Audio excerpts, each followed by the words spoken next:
আপোনালোক সকলোকে নমস্কাৰ জনাইছোঁ, শ্ৰদ্ধা জনাইছোঁ। মোৰ অতিকে শ্ৰদ্ধাৰ দুজন অসম বিধানসভাৰ অতি সক্ৰিয় বিধায়ক আছে, চেয়াৰমেন আলি ডাঙৰীয়া, আমাৰ মনোৰঞ্জন তালুকদাৰ ডাঙৰীয়া, দুইজনৰ প্ৰতি মোৰ শ্ৰদ্ধা জ্ঞাপন কৰিছোঁ। আমাৰ সভাপতি ডাঙৰীয়া আৰু মঞ্চত উপবিষ্ট সকলোকে শ্ৰদ্ধা জনাই মই চমুকে কেইটামান কথা ক'ব খুজিছোঁ। মই আশা কৰিম আপোনালোকে নিজৰ ভিতৰত কথা নাপাতিব। কথা পাতিলে মই কথাখিনি কওঁতে ভাল নালাগিব, তাহলে কথা নাপাতিবি। এই কথা নাপাতিব আপোনালোকে, অকণমান ভালকৈ কথাখিনি পাতোঁ।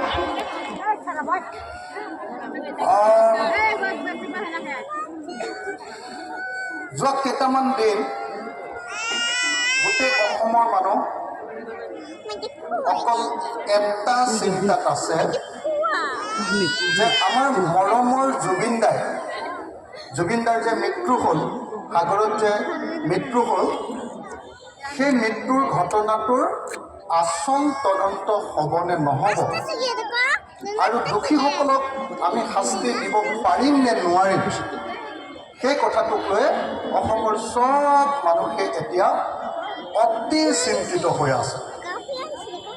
আপোনালোকো চিন্তিত নহয় জানো? হয়নে নহয়? হয়নে?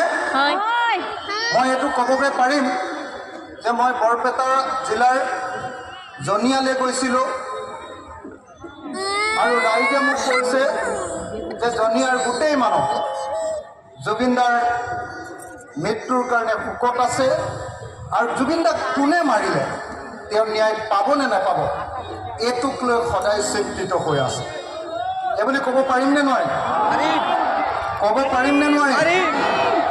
সঁচাকৈ আপোনালোকে জুবিন দাৰ মৃত্যুক লৈ সঁচাকৈ চিন্তিত হয়নে নহয়?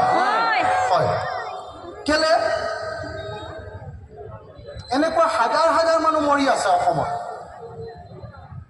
কিন্তু জুবিন গাৰ্গক লৈ গুৱাহাটীৰ মানুহো চিন্তিত, জুবিন গাৰ্গক লৈ বৰপেটাৰ মানুহো চিন্তিত, মই যোৰহাটৰ মানুহজনো চিন্তিত আৰু কাৰ্বি আংলঙৰ মানুহজনো চিন্তিত।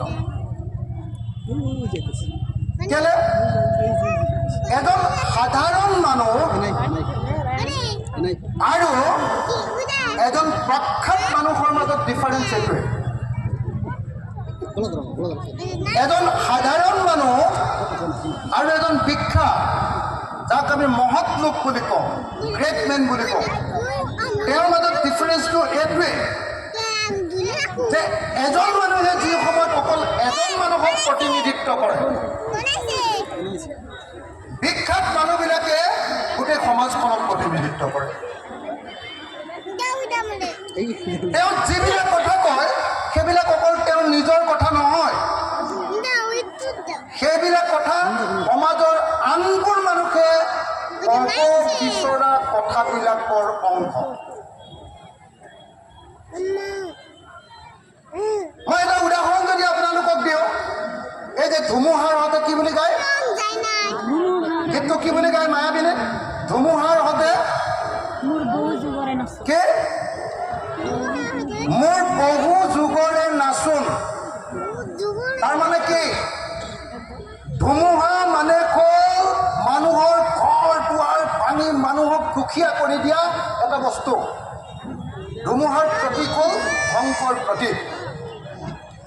সেই ধ্বংস কৰা সেই কাৰবাৰটোৰ লগতো আমাৰ শ্ৰমজীৱী মানুহে, কাম কৰি খোৱা মানুহে, শ্ৰম কৰি খোৱা মানুহে ধুমুহাৰ লগতো নাচি বাগি যুঁজ কৰি ধুমুহাকো পৰিৱৰ্তন কৰি দিবলৈ চেষ্টা কৰে।